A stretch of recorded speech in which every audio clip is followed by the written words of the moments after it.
Before we get into the video, I need you guys to do me a favour. Number 1, like the video. Also comment, let me know your thoughts on the story. Now Liverpool is a vibrant city and people gravitate towards that, so it's no surprise that the city houses some questionable characters. Case in point, Purple Aki.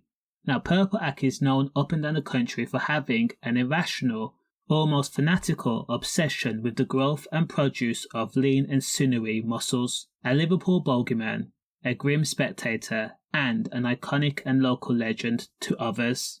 Purple Aki, standing at a whopping 6 foot 5 inches tall, has been known to jump on the backs of strapping men when he was not known to them, or share a pot of tea and a packet of digestives with known Liverpool gangsters, often overlooking the bodybuilders' crazy obsession. Now born on the 15th of July 1961 at Crumpsall Hospital in Lancashire, Purple Aki was a product of the social care system after being abandoned by both parents. Raised in the Merseyside and Liverpool area, Purple Aki, real name Akinwala Arobiek, worked as a cleaner and a messenger between working out and clanging weights. A tragic comedy, the Purple Aki name is said to derive from Akinwale's complexion. On the 15th of June 1986, 16-year-old Gary Kelly, who was said to have played sports but excelled specifically in football and rugby, had caught Purple Aki's attention. Purple Aki had a thing for rugby players. Now Gary was brawny for his age, again he was 16, and was preparing to become a first-time dad. Now as for Purple Aki, he was roughly 25 years old at the time. Gary Kelly, described as 6 foot tall and from the Birkenhead area, had noticed he was being followed by a giant of a man, muscle-bound and walking with an urgent purpose anywhere Gary Kelly went. Now Purple Aki allegedly formed a fascination with Gary. He would wait outside his school, often cornering Gary and asking if he could squeeze his muscles, or trying to offer training tips and demonstrations.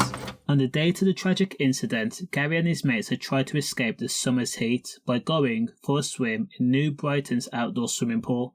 There again, almost like a ghost, Purple Aki had appeared magnificently. A friend called out, "Aki's here," and everybody looked. Now Gary did not wait for his friend, he picked up his bag and then made a run for it. Instead, the 16-year-old retreated in the direction of New Brighton's train station. As New Brighton's train station is the last train stop, Gary hid in a stationary train carriage. Still, Purple Aki skulked closer, pressing his large face to the train carriage's windows and opening the train carriage doors and peering in, carriage by carriage. Gary took the misguided opportunity to exit the train carriage then and get onto the train tracks. Purple Aki watched on from the platforms. Tragically, Gary Kelly touched the third track and huge amounts of voltage and watts coursed through his body. Emergency services were called and they rushed to the scene. Gary Kelly was then transported to hospital, but sadly was pronounced dead by the time he reached there. Now Purple Aki was arrested and charged with manslaughter, where he was sentenced to 30 months. However, he managed to get that conviction overturned, and even crazier still, he even received compensation estimated to be roughly £35,000 due to certain overtones in the case. Condolences. Stay safe.